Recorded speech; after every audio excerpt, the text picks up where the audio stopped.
change my. Oop, we're We're live. Right. Yes. Welcome to Solution1, the very first ever conference hosted by the C# Discord. I'm Matt, the owner of the C# Discord. I'm also a rendering engineer at Sumo Digital and 2 times Microsoft MVP. And joining me here is the lovely and wonderful Scott Hanselman. How are you? Thanks for having me. This is cool. I love it. The community organized conference, organized by the Discord, not a Microsoft thing. It's a human thing done by the community. Yeah. It's like an after party, as some people have been calling it, for .NET Conf. So I like that description, and I'm going to roll with it. The idea of the conference kind of being like, we can invite people in from the Discord to give talks when they otherwise might not have been able to. I think being purely online kind of helps with that a little bit, but also I assume .NET Conf would have a lot more strict guidelines on who they let speak, I'd assume. Well, it's not really strict, but one of the things that I like to think about is, given that we've moved to virtual, the world is virtual. The world's actually hybrid right now. Is I think we've seen a lot of user groups, get started to go online, and we start by setting up a camera in the back.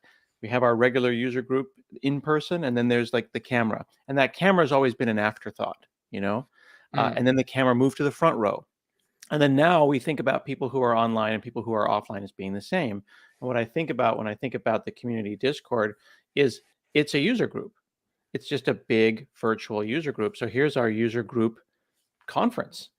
And you're all members of the user group. So you get to go and experience first class hearing from the members of the user group. And I got my start in technical speaking, Matt, at my local user group here in Portland, Oregon. So this is a great opportunity. Maybe we're going to see people from this Discord, from this conference, presenting, at an international conference next year. Oh yeah, that'd be awesome. I mean, the Discord has done so much. I think in its lifespan, we constantly hear stories about how it's helped people, graduate from university with highest marks, and how we've helped people change careers and all these sorts of walks of life, and how they blossom into the software industry.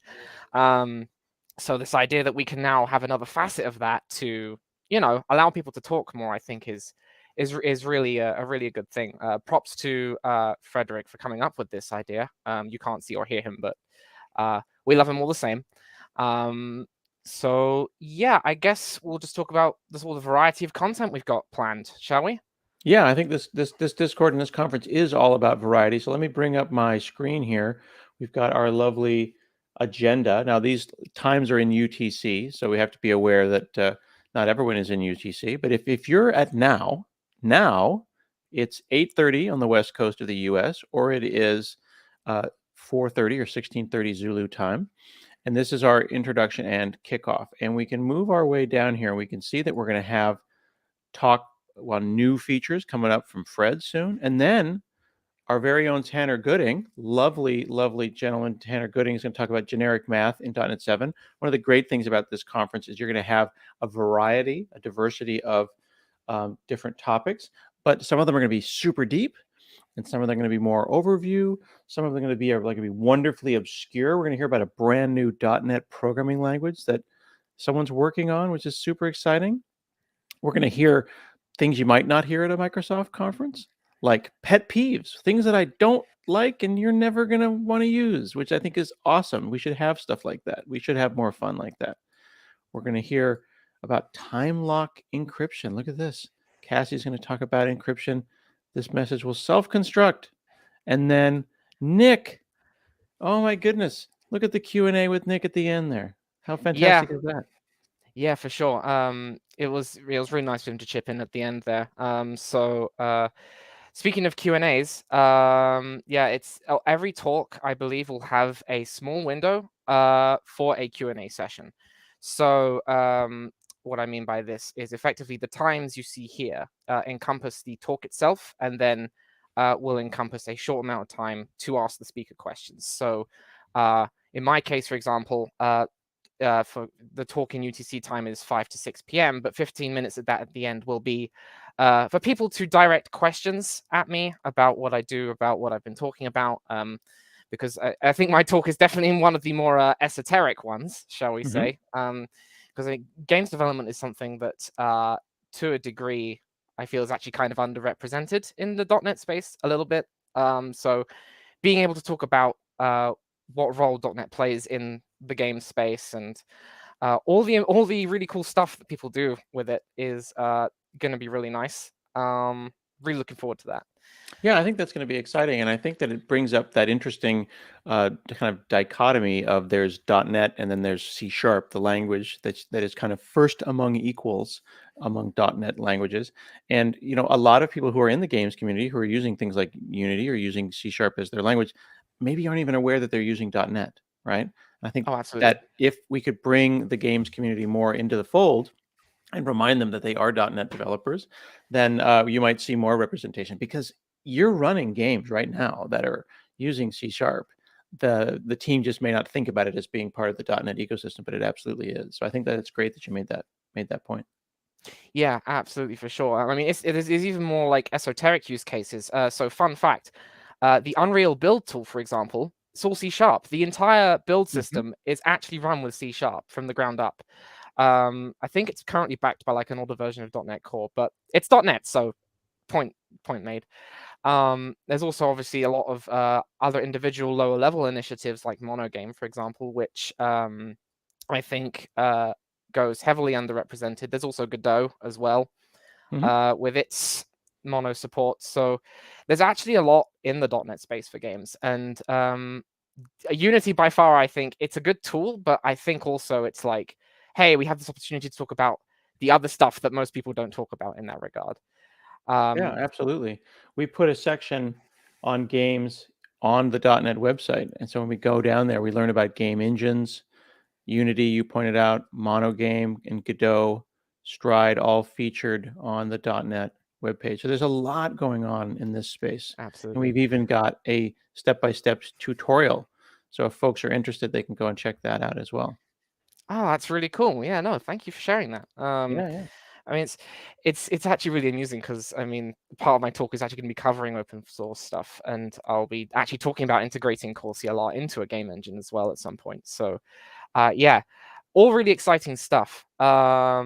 This Draco language, though, this is the very first time I've heard of it, though. Have you heard of this before? This is the very first time it's come up for I me. have not, but as someone who's been doing .NET for over 20 years, I think it's really cool because the original idea was that it was going to be this universal runtime, and we were going to have lots of different languages on top of it. And we saw for a very long time people creating them in the Java runtime space. We see languages like Scala built on top of it. We have F Sharp, we have VB. .NET is actually very friendly for language creation. So I love it when someone says, we need a better language. I don't know if this language is going to look like that because that's all Greek to me, but it could be pretty awesome. And just even the fun of making a language, creating your own language is. Yeah, I'm gonna be honest. fantastic. No one can pronounce this person's username, so you're not Yeah. on your own there. But yes, Who no, I'm knows? very excited to hear about this. But yes, more conventional stuff, as I think you're currently eyeing up the talk by Mike there on threads, tasks, Yeah. and more. It's a very interesting area actually for myself because being deep in the internals of Unreal on the daily and other things, multi-threading is something that's I know about it, but I also don't. Do you know what I mean? Like it's Yep. there, but also not. So Yeah. Well, Mike and I work together, and Mike knows his stuff. So being able to have folks from all walks of life come and talk to us here on this community conference is fantastic. And actually, funny thing here, I'm a big fan of Nick and his YouTube channel, but I remember seeing something maybe in the Discord where Nick was talking about the 15 ways to pronounce his name. Do you know the correct way to say his name?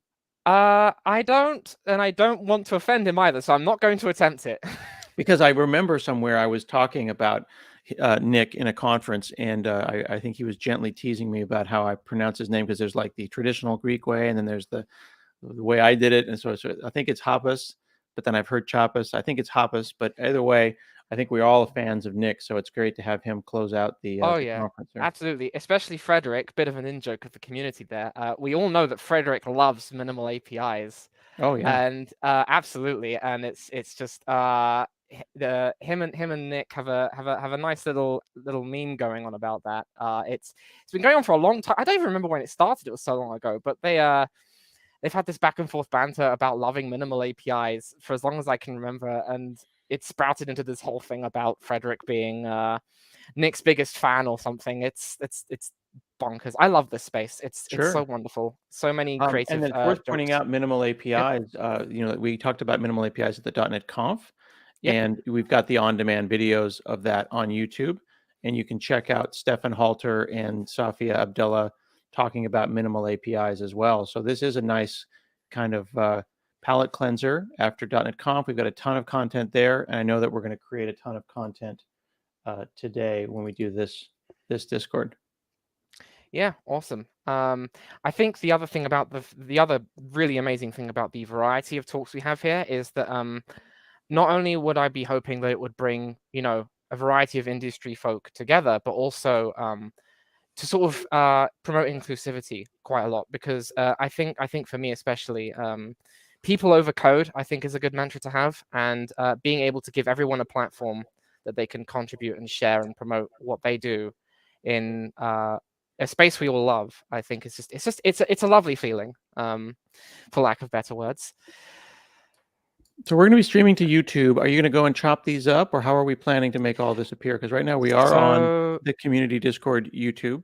Folks can subscribe. At some point, we should figure out how we're going to chop all this up, because that's going to be... So yes, the way it's being organized is that each stream is going to be scheduled ahead of time. So if you take, for example, today, and I think the next couple of days as well, you will see pre-arranged streams that we'll also be linking in the Discord events in the Discord itself. So there'll be direct stream links there too. So you can go there to the YouTube and you can click the little notify me button on each of the streams under the live tab. So if you click the live tab here at the top, yeah. Oh, look lovely. at that. All right. So you can see here that we haven't scheduled them all yet, but you can see here that, for example, the talk with Fred and from the compiler team there, which is coming up after our little introduction here. If you open that up, you would be able to click a notify me button. You will have to obviously be signed in for that, which I don't think you are, which is why we're not signed seeing in it right now. But so you would go in there, you pick live, and you select the talks that you're the most interested in, and those streams will show up. Absolutely, absolutely. So speaking of the general stream structure and the Q&A and things, we should probably talk about the JetBrains giveaway. Good point. Before time runs away with us. So this giveaway is fairly straightforward. How this works is, if you take part in a Q&A session on our Discord as part of a talk of Solution1, you have a random chance to be picked to win a JetBrains.ultimate package license key. I believe .ultimate contains both Rider and ReSharper, if I remember rightly, but I haven't looked at the package details in a long time, because being in the open source space, I just get the stuff for free anyway, which is very nice. So yeah, thanks again to JetBrains for sponsoring this lovely event of ours. Yeah, that about sums up how you win the keys. Cool.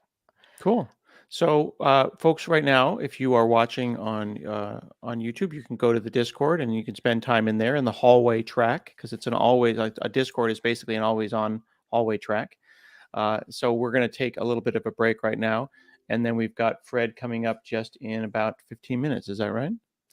Yes, absolutely. He'll be appearing around 5 p.m. UTC. So is Fred from the compiler team. Will be talking about all the lovely new features in C# 11 and .NET 7.